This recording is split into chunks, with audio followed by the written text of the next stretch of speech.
Баршаңызға жалынды сәлем достар. Сіздермен бірге 101 фильм және бүгін сіздерге 2016 жылға Терраформирование атты фильмін қысқаша айтып беретін боламын.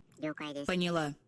Приступаю к заданию. 21 ғасырдың соңына қарай жерде адам санына қатысты қиындықтар туа бастады. Енді шенеуніктер Марсқа көшуді жоспарлауда. Бірақ та ол жердегі ауа температурасы өмір сүруге мүлдем қолайсыз. Сондықтан планетаны жасылдандыру үшін ракета мен түрлі жәндіктерді жіберген екен. 2597 жылы жігіт пен қыз қаланың ортасында полициядан қашып жүр. Өкінішке орай бұл да ұзаққа созылмады. Екеуін қолға түсіргенде жерге Кохонда атты бастықтың әуе кемесі түсті. Кохонда ол Марсты көркейту жобасының бастаушысы.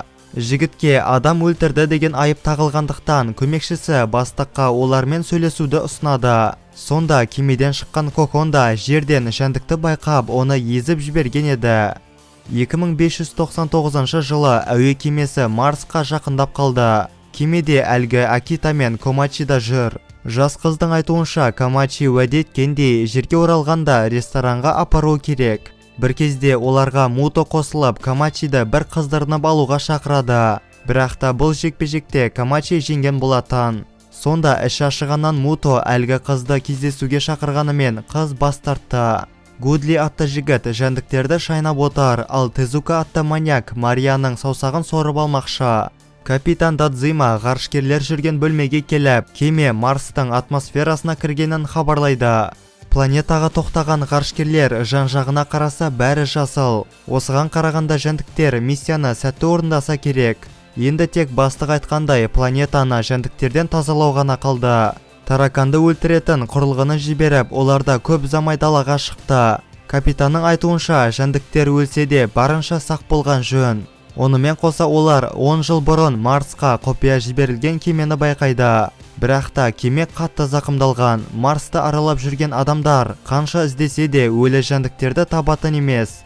Бір кезде күтпеген жерден адам тәріздес және қолдарына дубинка ұстаған жәндіктер пайда болады. Олардың шапшаң болғаны соншалықты Акитаны және тағы бір әйелді лезде өлтірген болатын.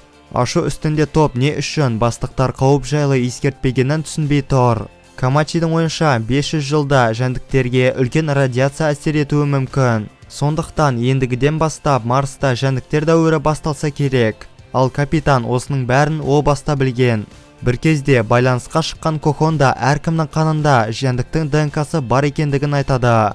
Енді олар планетаны толықтай тазаламайынша жерге оралмайды екен. Жәндік ақырын кемеге жақындап келеді. Ал Гудли тезірек жерге қайту үшін оларды тезірек жоймақшы. Сыртқа шыққан Гудли жәндіктің ДНК-сын пайдаланса да, жәндік бәрібірде оны өлтірген болатын. Кеменің ең төбесіне шыққан таракан терезені сындырған соң бір мезетте 2 адамды өлтіреді. Сонда капитан тараканның күші арқылы оны әзер дегенде жеңеді. Осы кезде сыртта кемені жүздеген жәндіктер қоршап тұр. Ал кеменің іске қосылатын түрі жоқ. Капитан таракандардың назарын аудармақшы. Ал осы кезде қалғандары бірінші кемені іске қосулары тиіс. Осылай бірнеше адам марсоходқа отырып, Дзуконың от шашатын қабілеті арқылы кемеге қарай жол тартты. Комачи қайтыс болған қызы үшін кек қайтармақшы екен. Оның айтуынша алғаш рет қызды зорлықшыдан құтқарып қалғанда Акита байқаусызда оған пышақ тығып алыпты. Сонда Комачи бәрін өз мойнына алуды шешкен екен. Муто болса барлық жақындарынан айырылып жан бағу үшін Марсқа аттанған болып шықты. Бір кезде ғарышкерлер жолдан таракандар толы цунамиді тесіп өтеді. Бірақ оларды алда 2 есе үлкен цунами күтіп тұр. Мыңдаған тараканнан өтуге Дзуканың күші жетпейтін сияқты. Сондықтан көмекке 2 қыз өздерінің ДНК-ларын оятып, әзер дегенде цунамиді тесіп шыққан еді. Өкінішке орай үшеуі де қайтыс болды, ал марсоход болса автопилотты қосып өз жолымен кетті. Біраз уақыттан кейін қалған топ мүшелері әлгі кемеге жеткенде оның жерге хабарлама жіберіп қойғанын байқайды. Осы кезде сырттан атылған дауыс шықты, сөйтсе оларды жәндіктер күтіп тұр екен. Таракандар кемеге кіріп үлгермеген 2 жігітті өлтірген болатын. Бастықтың көмекшісі ғарышкерлердің жартысы бірінші кемеге жеткенін айтады. Бірақ олар қоршауда тұр. Сонда Кохонда алып жәндіктердің біреуіне хабарласып, оған миссия тапсырады. Сөйтсе бұрындары құпия кеменің адамдарын жоюға көмектескен осы Кохонда екен. Камачи, Муто және Обари ДНК-ларын іске қосып, әртүрлі жәндіктерге айналған соң таракандармен шайқасуда. Кемеде капитанда жәндік атып өлтірмекші күтпеген жерден тараканның басынан бірінші болып өлген Асука шығады. Қыз өзінің қабілетімен тараканның миын басқарған, бірақ жас қыз сатқын болғандықтан капитанды өлтіріп, жәндіктің алып жұмыртқасы бар кемені қайта жерге жіберуді шешті.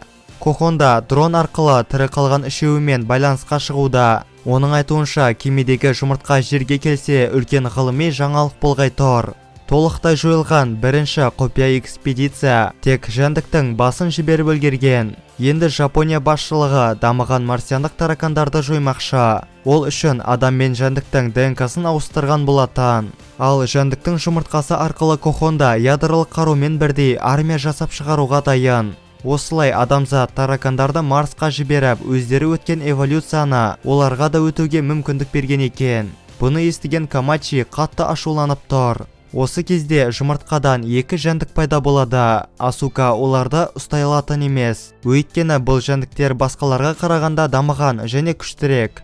Жаңа таракандардың қабілетіне тамсанған Кохонда тез арада кемені тоқтатуды бұйырады. Қауіпті сезінген жәндіктер қалғандарын көмекке шақыруда, сонда олар арқасынан қанат өсіріп кемені тоқтатқан еді. Енді жәндіктер тірі қалған адамдармен күреспекші. Оларда тек екі вариант қана. Біреуі тараканмен күресіп, капсула арқылы жерге аттану, ал екіншісі қайналмай өле салу.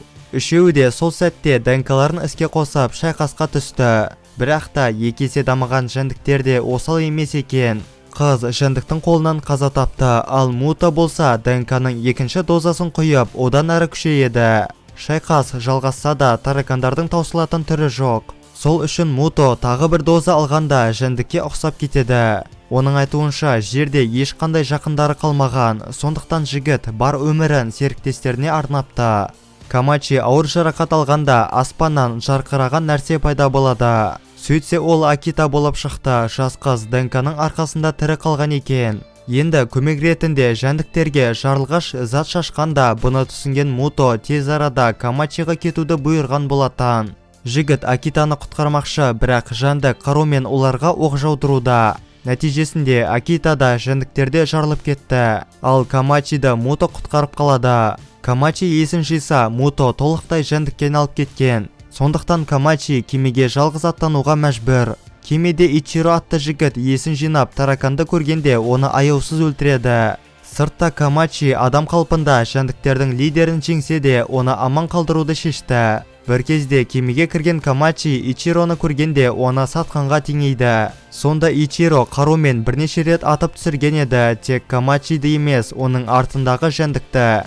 Жігіттер капсуланы іске қосып, осылай Марстан ұшып кетті. Ал жәндіктердің бастығы Камачидің жақсылығы үшін оларға тиіспеуді жөн көрген болатын.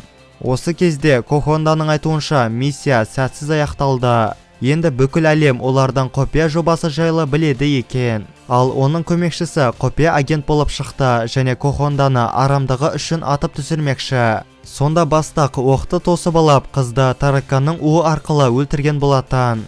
Ичиро жерге жеткенде жаңа өмір бастамақшы. Ал Камачи болса Акитаға және басқа да қаза тапқан серіктестері үшін зираттар тұрғызбақшы екен. Тек осыдан кейін жігіт қайта Марсқа оралуға ниеттеніп отыр.